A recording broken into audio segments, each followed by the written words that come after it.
Today, we're diving into a deeply compelling wrongful conviction appeal letter written by Crystal Major, the sister and a state representative of Harold Andrew Major. Harold was convicted back in 2009 in Oregon on charges of assault and kidnapping, but Crystal's letter argues that this conviction was a serious miscarriage of justice. Yeah, it's a powerful case study, really. The letter is not just an emotional plea, but a detailed, evidence-based appeal asking for the case to be reopened. It highlights procedural errors, constitutional violations, and new evidence that could exonerate Harold. It's a stark reminder of how wrongful convictions can happen, even with legal safeguards in place. Exactly, and what struck me first was the heavy reliance on circumstantial evidence in the original prosecution. There was no physical evidence linking Harold to the crime. No fingerprints on any of the alleged weapons, including a baseball bat or a metal chair, which were supposedly used in the assault. Right, and the victim's story itself was inconsistent. It changed multiple times. First mentioning zip ties for kidnapping, then no zip ties were found, and no marks on the victim's wrists either. The victim even changed the weapons involved, from a baseball bat to a metal chair, then back to fists only. That kind of shifting testimony should have raised red flags. It's a classic he said, she said problem, isn't it? Without solid forensic evidence, the case rests on contradictory witness statements. And in this case, the victim's credibility is further undermined by his own admissions to others that Harold was innocent and targeted because he was Andrew's brother. That's a crucial point. The letter also details how several other young adults involved in the incident were never charged, despite evidence suggesting their involvement. For example, Anthony Pulavati had a Leatherman tool that was used as a weapon, but it was returned to him by the police, and he was never arrested. That's wild. And the letter even raises the possibility that Anthony's mother worked for the police records department, which could explain why he was never charged. It points to potential bias and selective charging by the detectives. And speaking of detectives, the letter describes discriminatory language used during the investigation. Harold was called offensive names like retard by Detective Don Gibson during witness interviews. That kind of language is not just unprofessional. It could have influenced the investigation and the charges brought against Harold. Yeah, and Harold was denied access to legal representation at critical points, and exculpatory evidence was withheld from the defense.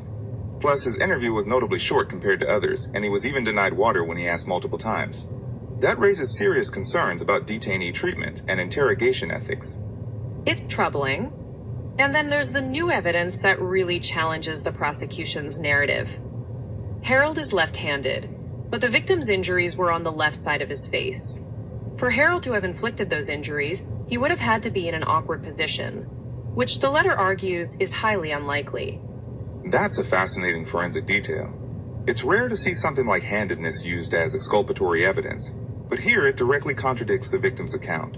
And no fingerprints of Harold were found on any weapons, which further weakens the case against him. Plus, the victim gave permission to others to punch him, but Harold denied assaulting him. The letter suggests that the victim and other suspects coordinated their stories after the arrests, pointing fingers at Harold and his brother Andrew to deflect blame. That group dynamic is really important. The incident involved between 7 and 12 young adults, but only 4 were charged. Several who were present and implicated were never arrested or charged. It's like the investigators focused their spotlight on convenient targets rather than the full picture. Exactly. And the letter calls this a kind of collective memory distortion, where social dynamics and peer pressure influence witness statements.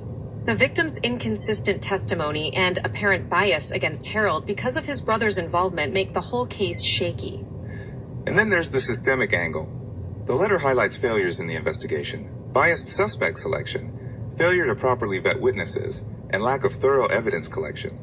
It also points out the emotional toll on Harold and his family, including Harold's homelessness and eventual death. That's heartbreaking. The letter doesn't just ask for exoneration. It requests compensation for the years Harold was wrongfully convicted, expungement of his record, and even the creation of a fund to help others in similar situations. It's a call for systemic reform and better support for youth at risk. Yep. And it's important to remember the legal safeguards that exist: presumption of innocence, due process, right to counsel, exclusionary rule, appellate process, habeas corpus, independent judiciary, and civil rights protections. But this case shows how those safeguards can fail in practice. Right, human error, bias, and systemic flaws can still lead to wrongful convictions despite these protections. It's a reminder that the system needs constant vigilance and reform to prevent these injustices. So Chloe, what do you think is the biggest takeaway from this case for experts in criminal justice and forensic investigation?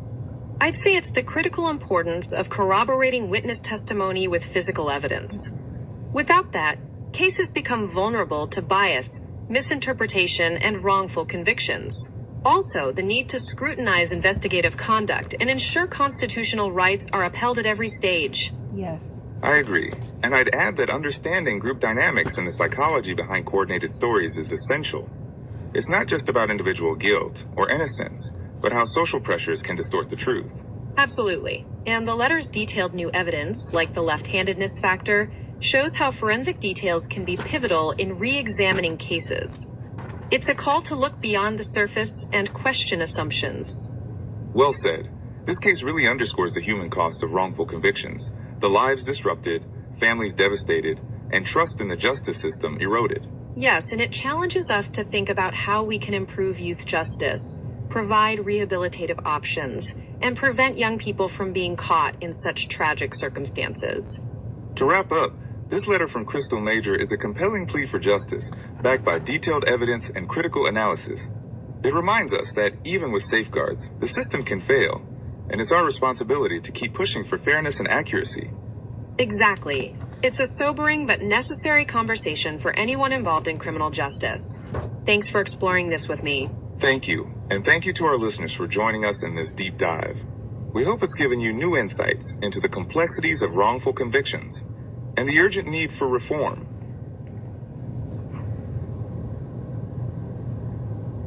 Imagine a case where a young man is convicted of assault and kidnapping, yet the physical evidence contradicts the victim's story, key suspects are never charged, and the investigation is riddled with procedural errors and bias. Really? That sounds unbelievable. How does something like that even happen? Yeah, it's wild. This isn't just some hypothetical scenario, it's the core of Harold Andrew Major's case. His sister, Crystal Major, has appealed to reopen it, arguing that his conviction was wrongful and that the entire process was flawed from the start. Wow. So we're talking about a conviction that destroyed a life based on shaky ground? Exactly. And that's why this matters so much.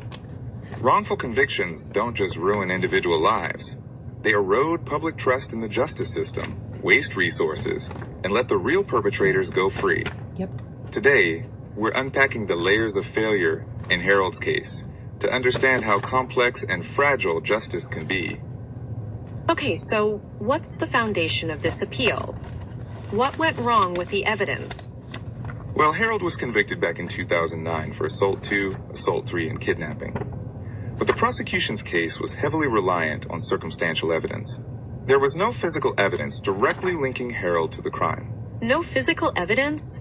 Like no fingerprints or DNA?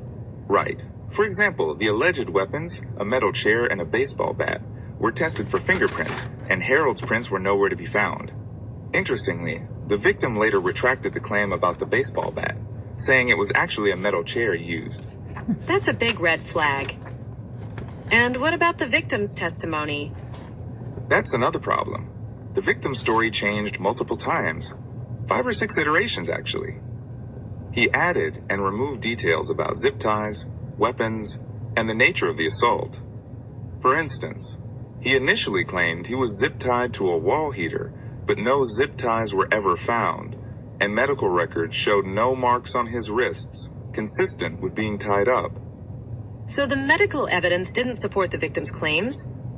Exactly. The victim had a swollen eye, but no other major injuries consistent with the severe assault described. No broken bones, no fractures, no trauma to the right side of the face, which is significant because Harold is left-handed. Wait, why does Harold being left-handed matter here? Because the trauma was on the victim's left side.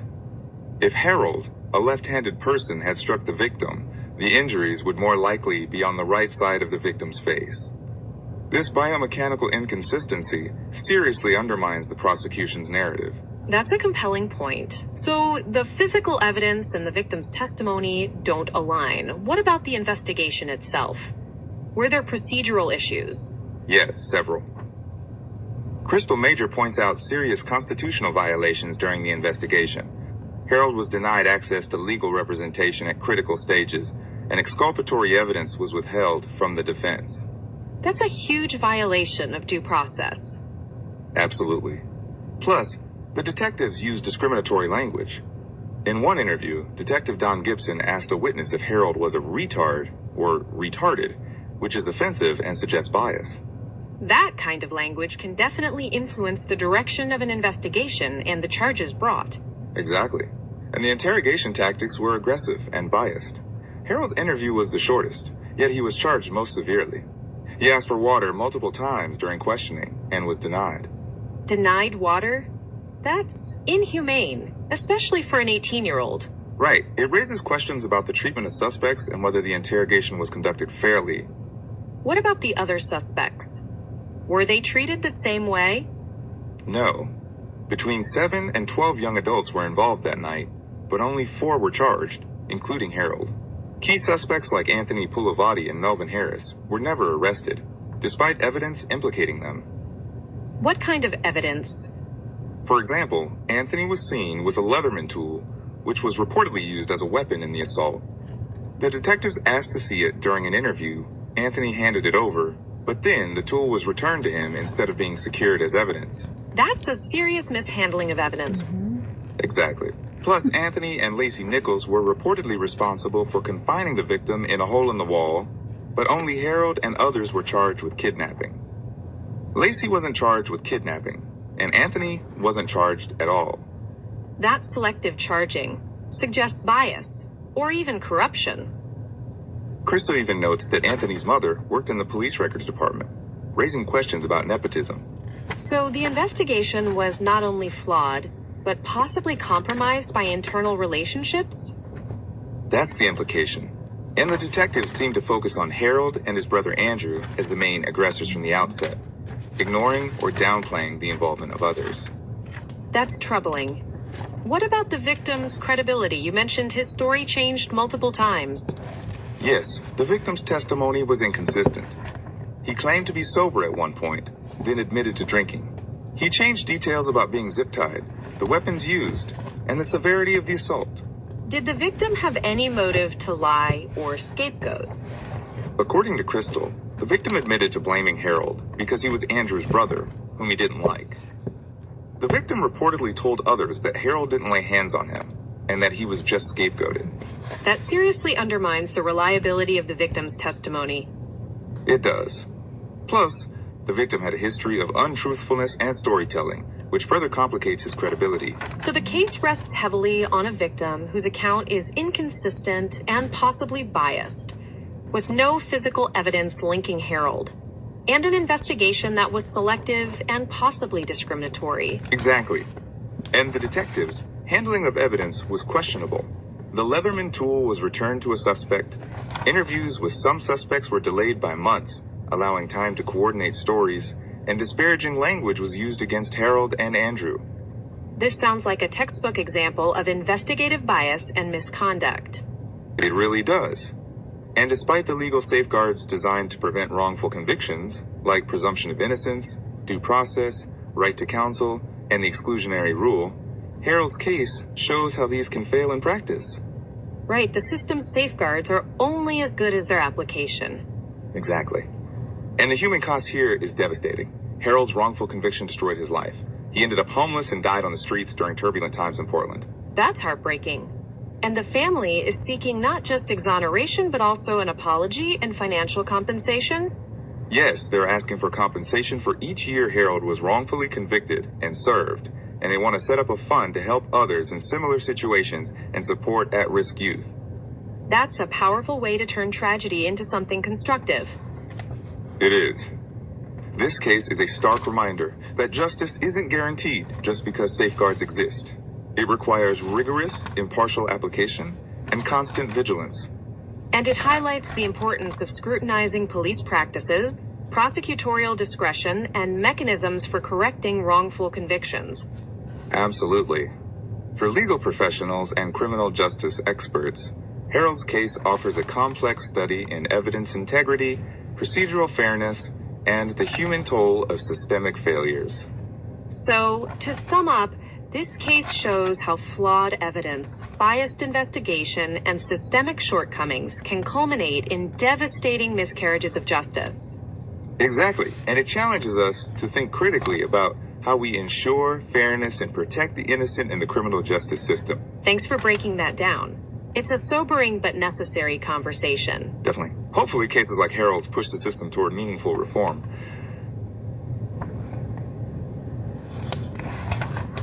Okay, so there were 3 headlines. So let me show you a picture of this so-called victim. He's partying. There he is right there.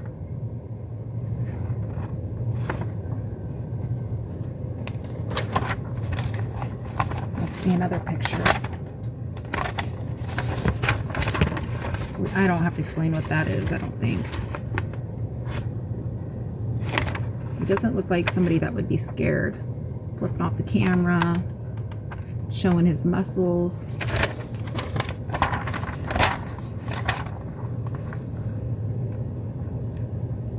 And some posts that he posted on Facebook says, if I have to break the law to feed my family, then Lord forgive me. So he's willing to break laws. I am slowly destroying myself and nobody is able to stop me. Another one says, you don't want to try me unless you understand you ain't fucking with no rookie. Yikes. He's not a rookie. Don't ever think just because I'm peaceful that I don't know how to be violent. These are on his Facebook. This poor kid that claimed to be innocent.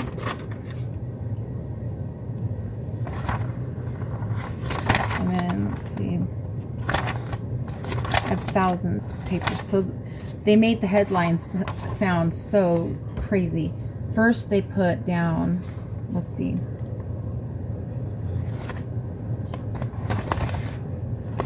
The first one was,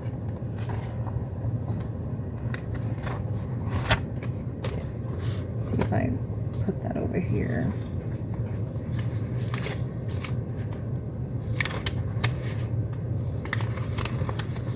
Okay, it says, young men get sentenced to 8 to 9 years for beating.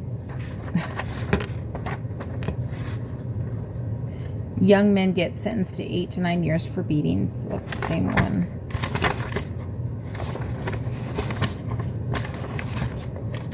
Then the other one states, sentencing awaits for and kidnapping beating.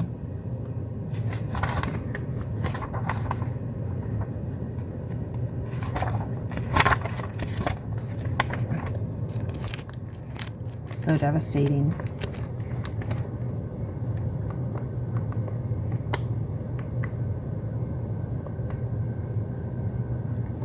Imagine being convicted of a serious crime you didn't commit, based on shaky evidence and biased police work. Wow, really? That's hard to believe. How does something like that even happen? Yeah, it's shocking. This is exactly what happened to Harold Andrew Major back in 2009. And it's not just a story about one man. It shows how wrongful convictions can destroy lives and shake our trust in the justice system. So what can listeners expect to learn from Harold's case? By the end of this episode, you'll see how weak evidence and biased investigations can lead to serious mistakes, and why reopening cases like Harold's is so important for justice. Okay, let's break it down. What was wrong with the evidence against Harold? Well, the case against him was mostly circumstantial. That means it was based on indirect clues, not solid proof. For example, no physical evidence linked Harold to the crime, no fingerprints on any weapons, and no marks on the victim's wrists to support the kidnapping claim. That sounds like a big problem. And I heard the victim's story kept changing? Exactly. The victim mentioned zip ties and a baseball bat being used, but none of those were ever found. His story changed multiple times, which makes it really unreliable. It's like trying to put together a puzzle when some pieces keep changing shape. So the evidence was shaky. What about the investigation itself? That's another issue. Harold was denied proper legal representation at times, and pressured into a plea deal. Plus, a detective used offensive language about Harold's mental capacity during an interview, which shows clear bias. That's awful. And weren't there other suspects who weren't charged? Yes, several others were involved but never charged or properly investigated.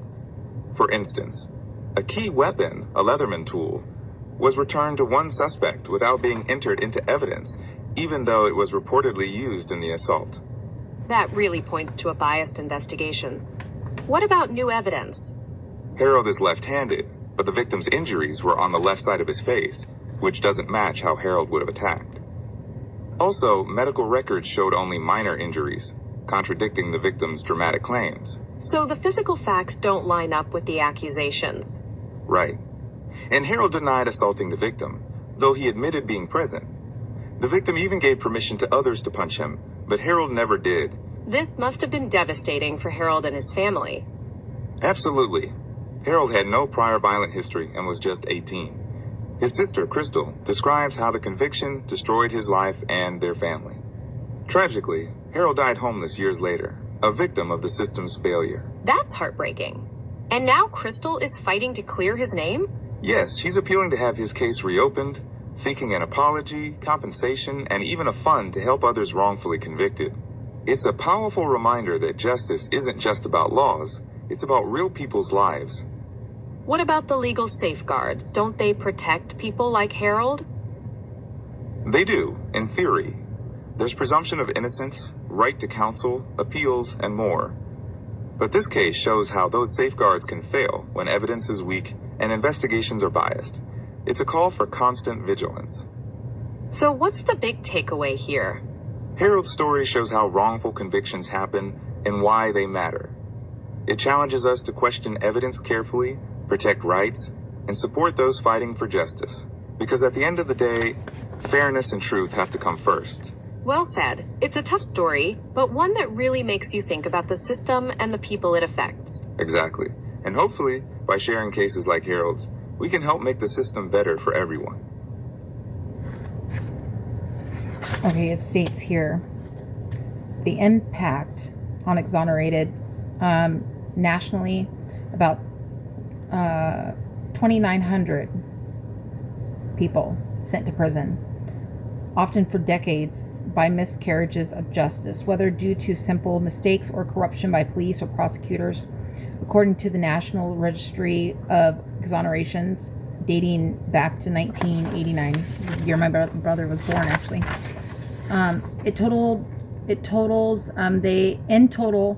They lost 26,500 years of their lives to wrongful imprisonment, costing the government, local, state, and federal, some $3 billion, according to the registry.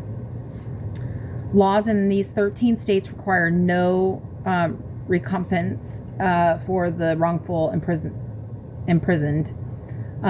Oregon was one of them, but now that was passed.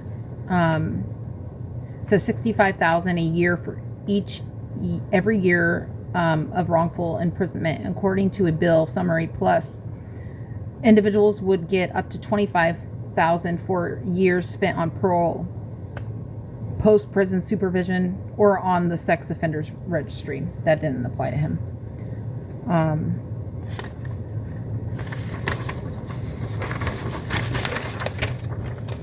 We'll see what happens when I take it to the prosecutors.